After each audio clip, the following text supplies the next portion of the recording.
Magandang umaga mga Kaniting TV, narito na ang ating weather update ngayong Martes, September 3, alas 11 ng umaga hanggang alas 5 ng hapon.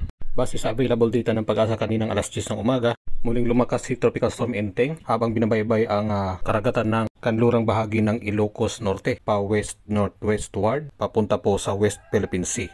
Muling namata ng kanyang sentro sa layong 100 kilometers west-northwest city ng Lawag, Ilocos Norte. May taglay na lakas ng hangin na 85 kilometers per hour malapit sa gitna at pagbugso naman na 105 kilometers per hour. May paggalaw sa bilis na 25 kilometers per hour. Dahil dito nakataas pa rin ang tropical storm wind signals sa malaking bahagi ng Luzon.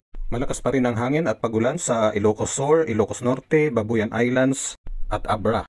Asahan pa rin ang mga pagulan at malalakas na pabugso-bugso ang hangin sa natitirang bahagi ng Ilocos Region, Cordillera Administrative Region at Cagayan Valley. Samantala, apektado ng hangin habagat ang western sections ng Central at Southern Luzon at Visayas. Localized